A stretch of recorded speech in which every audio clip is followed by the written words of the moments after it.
بسم الله الرحمن الرحيم. يا أيها المزمل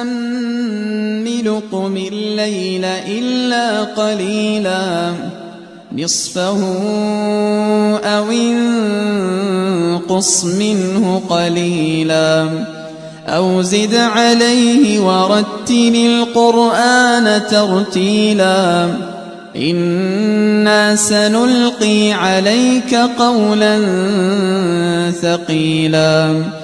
إن ناشئة الليل هي أشد وطئا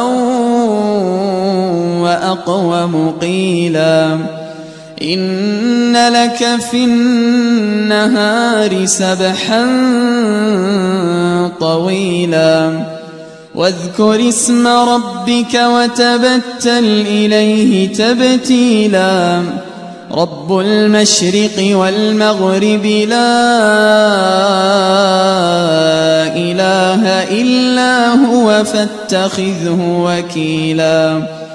واصبر على ما يقولون واهجرهم هجرا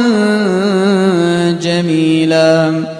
وذرني والمكذبين أولي النعمة ومهلهم قليلا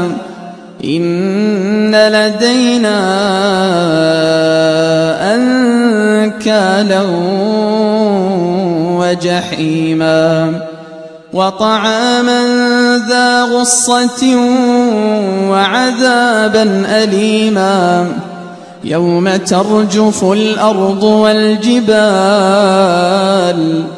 يوم ترجف الأرض والجبال وكانت الجبال كثيبا مهيلا إنا أرسلنا إليكم رسولا شاهدا عليكم إنا أرسلنا إليكم رسولا شاهدا عليكم كما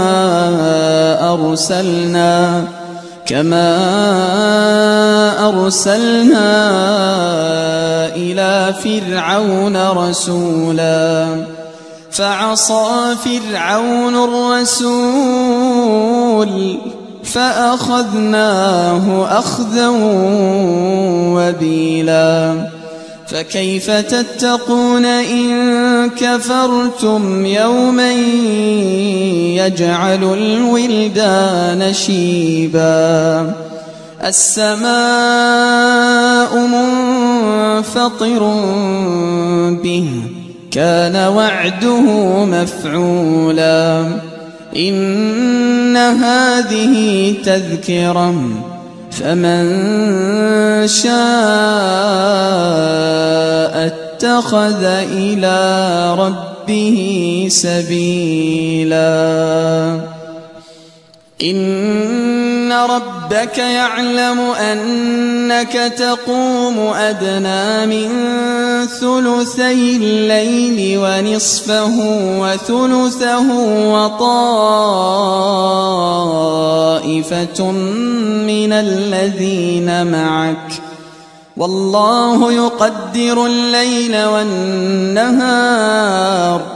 علم أن لن تحصوه فتاب عليكم فاقرؤوا ما تيسر من القرآن علم أن سيكون منكم مرضى وآخرون يضربون في الأرض يبتغون من فضل الله وآخرون يقاتلون في سبيل الله فاقرؤوا ما تيسر منه وأقيموا الصلاة وآتوا الزكاة وأقرضوا الله قرضا حسنا وما تقدموا لأنفسكم من خير تجدوه عند الله هو خيرا وأعظم أجرا